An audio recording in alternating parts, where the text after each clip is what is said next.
Olá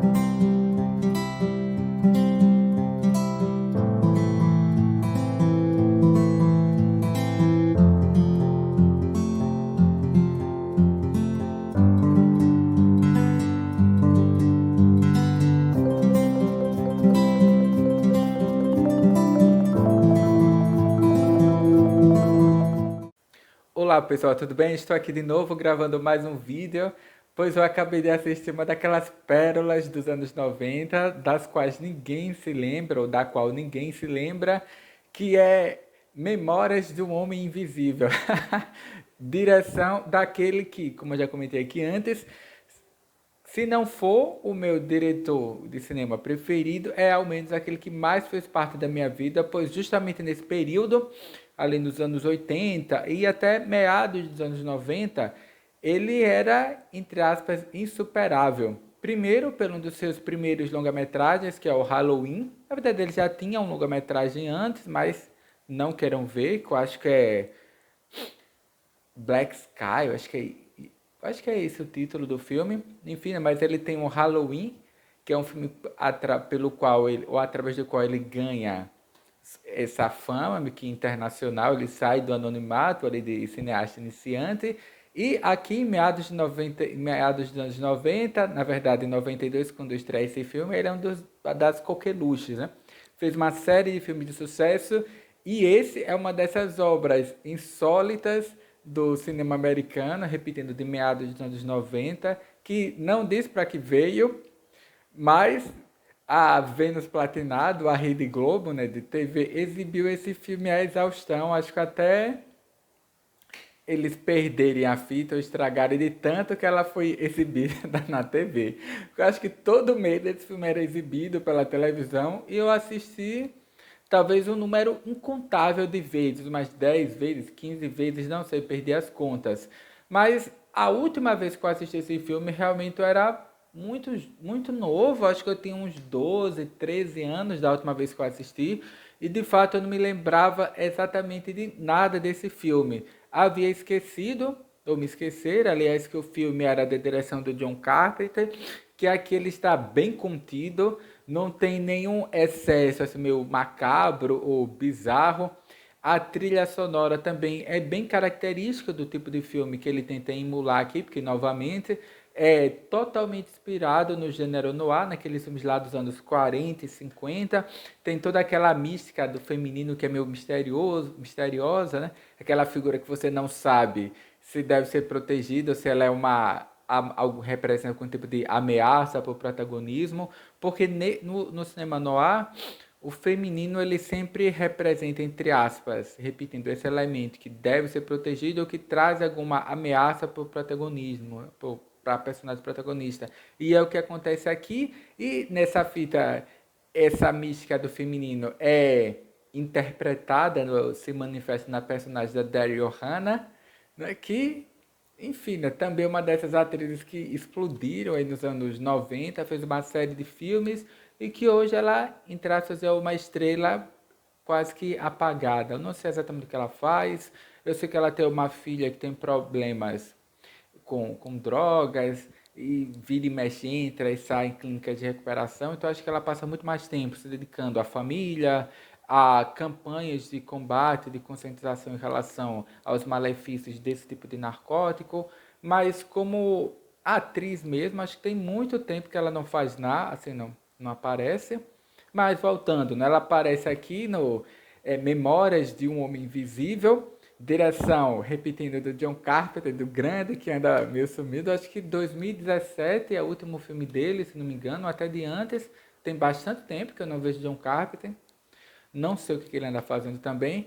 Ele conta também no elenco com Sam Neill, que interpreta um agente do governo, de uma agência secreta do governo, né, de investigação, que ele não diz exatamente o que é.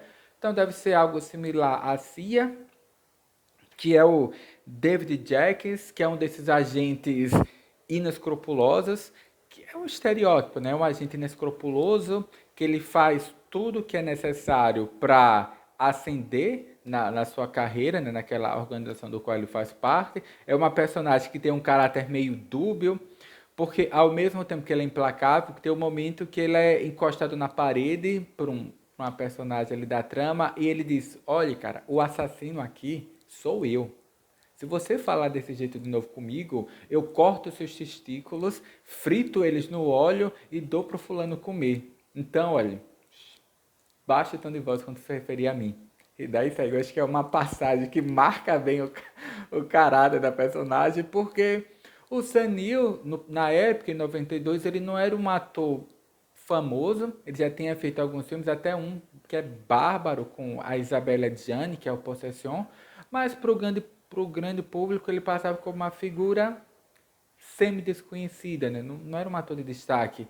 E não tem essa pecha, né, de fazer protagonistas e tal, né? Então aqui ele tem essa possibilidade de fazer essa personagem que flerta, né, entre aspas, né, com a vilania, né? Porque, repetindo, ele é, entre aspas, um agente desse departamento do Estado, que não fica bem claro se é o FBI, se é a CIA, né? Se é a NSA, eles não definem, é uma agência meio que genérica e nebulosa, que se depara com um acontecimento insólito. Então ele quer se apegar àquele elemento para ascender ali na carreira dele, porque ele acaba se deparar com um indivíduo que seria um agente secreto nato e perfeito. Então ele quer, entre aspas, cooptar esse indivíduo para trabalhar junto com ele a qualquer custo, né?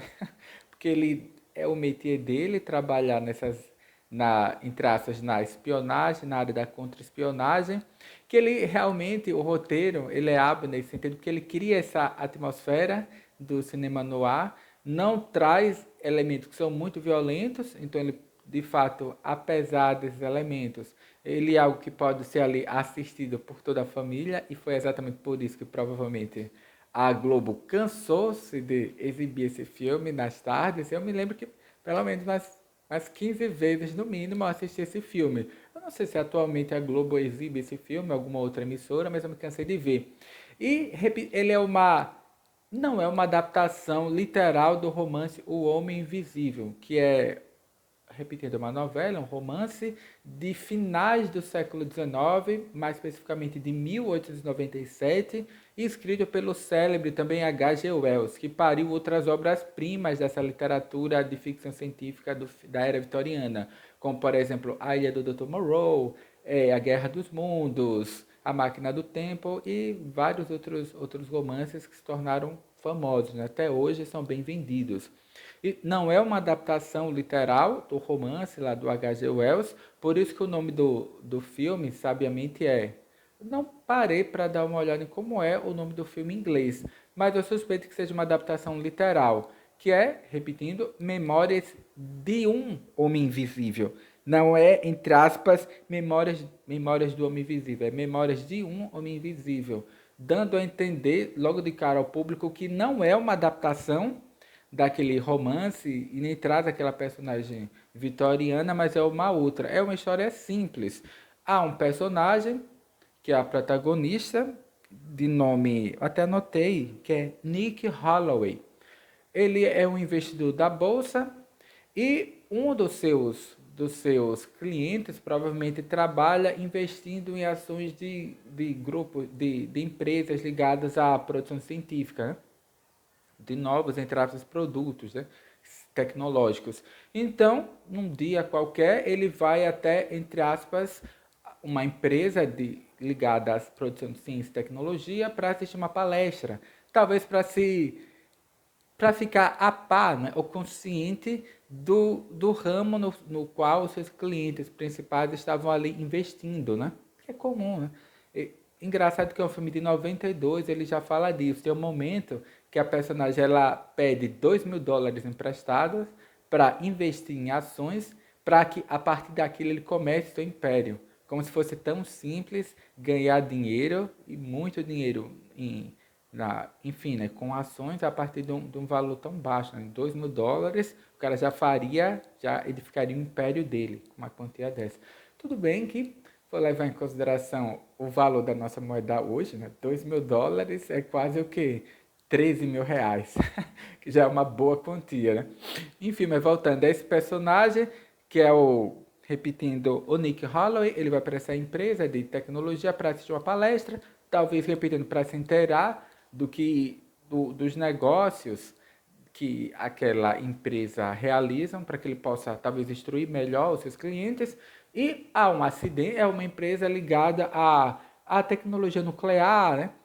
Entre aspas, talvez até ao que hoje nós chamamos de aceleradores de partículas. Há um acidente, o prédio é evacuado, mas como na noite anterior, essa personagem do Nick Holloway, ele se envolve numa festa, ele bebe demais, até no início, quando ele chega na empresa, ele diz, né, enfim, né, nos seus pensamentos, que o filme basicamente é memorialista. É esse homem invisível gravando um vídeo, aparentemente sobre as suas memórias, e depois nós sabemos ao longo do filme o porquê que ele faz aquela gravação. Enfim, né, quando, quando ele chega ao prédio, que é a sede da empresa, ele diz, né, enfim, né, para si mesmo, nossa, nunca tive uma ressaca tão violenta, né? Porque ele havia bebido muito na noite anterior. Então, no meio da palestra que ele estava assistindo, ele resolve, como ele bebeu muito, acho que deu vontade de ir ao banheiro, ele se afasta supostamente para ir ao banheiro, mas na verdade ele vai tirar um cochilo. Nesse meio tempo que ele está ali cochilando 15, 20 minutos, há um incidente, o prédio é evacuado, há uma explosão e ele é pego por essa explosão que, entre aspas, rearranja ali as moléculas do prédio, dos elementos que estavam no prédio, e tanto o prédio como ele se tornam invisíveis. Eles dão uma explicação dessas pseudocientíficas, qualquer nota no filme, isso pouco importa. A questão é que ele se torna, entre aspas, um homem invisível. E uma agência do governo é enviada ao local com seus agentes para investigar o ocorrido, já que era uma área de, entre aspas, de prioridade do governo, que era de desenvolvimento de ciência e tecnologia de ponta. E eles se dão de cara com esse fato insólito, né, que há ali, como consequência do incidente, um homem invisível. E aí, nesse momento que é apresentada a personagem do Sam Neill, que repetindo é o David Jacobs, e ele trava esse confronto inicial com o Nick Holloway, que é interpretado até de uma forma assim, bem, como é que eu vou dizer, competente, né? Pelo Chad Chase. Esse Chad Chase, atualmente, repetindo, é uma desses atores que é irrelevante, faz essas comédias, são bem simplinhas, voltadas para a família, mas ali do final dos anos 80 e até em meados dos 90, ele era um verdadeiro astro. Ele fez filmes que são pérolas aí do humor, que serão eternizados na memória, na lembrança de quem gosta de cinema. Em especial destaca um filme que, igualmente, eu devo ter assistido mais 15 vezes, que é Férias Frustradas, que é um filme hilário. E como ele tem esse hábito, ele tem essa pecha de ser, entre aspas, um ator de comédia, né? Ele é um comediante. Eu me lembro que quando eu era criança eu assisti esse filme, por mais que hoje eu revendo o filme, eu perceba que ele não é um filme de humor, é um filme, como eu disse, que tenta emular aquela estética e a trama que era típica do cinema noir, mas eu morria de rir, porque só de olhar para as expressões do ator e me lembrar dos filmes que eu já tinha assistido sobre ele, que eram em traços muito engraçados, eu ria no filme inteiro. E agora, né, como adulto, revendo o filme, eu percebo que o filme não é uma paródia, não é um filme engraçado. O filme tem uma proposta séria, e tanto a Daryl Hannah como o Sam Neill, o próprio Chevy Chase, eles fazem um trabalho que é muito competente. Não é um filme humor, eles não contam piadas, não é engraçadinho, não tem aquelas tiradas irônicas, é um filme sério.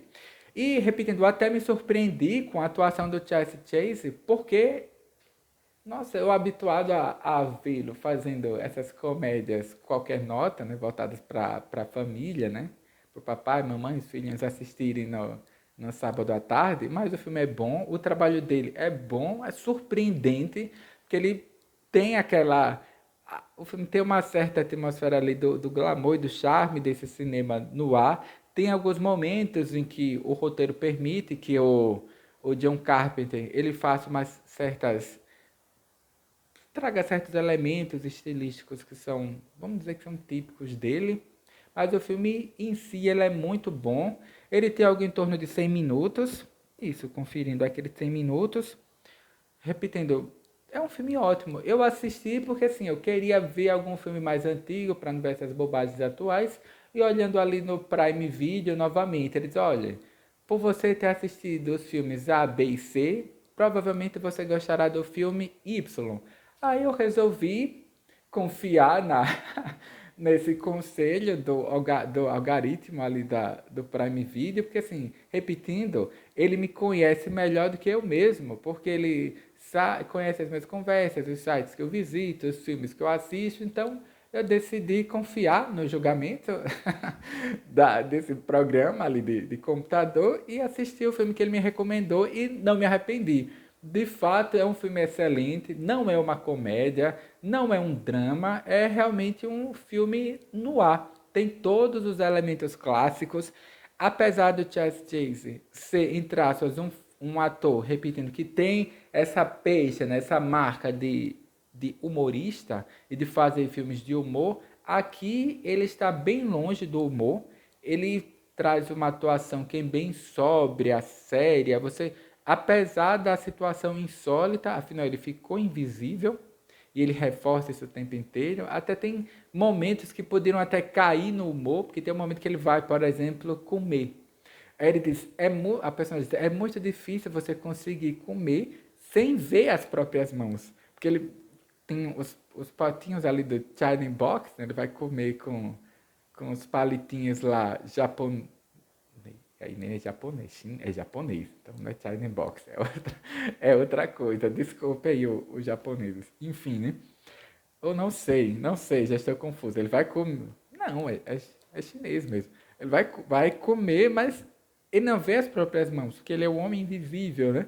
Aí ele pega um outro utensílio doméstico para tentar comer e colocar na boca. Aí repetindo, poderia até desbancar para humor, para galhofa, mas ele tem ali uma atuação que é tão contida, né? Tão sóbria no filme que você não acha graça. Porque, repetindo, por mais inusitado que sejam os acontecimentos, a história que é mostrada, ele é o homem invisível, né? Isso é impossível, não acontece isso na vida real. Mas repetindo, o Chelsea Chase, ele traz uma atuação, né? E o tom de voz dele é tão assim sóbria e séria que realmente torna aqueles acontecimentos implausíveis e insólitos em algo verossímil, né? E você até sofre, fica ali tenso, pelo menos eu fico, né? Fica ali tenso durante todo o filme, porque eu fiquei imaginando como é que ele vai sobreviver, como é que ele vai comer, onde que ele vai encontrar um refúgio. E é engraçado que a personagem de Sam Neill, em vários momentos ele fala sobre ele, quer dizer, ele é uma pessoa que não tem filhos, não é casado, não tem relacionamentos afetivos, tem raros amigos. Ele já era um homem invisível antes do acidente.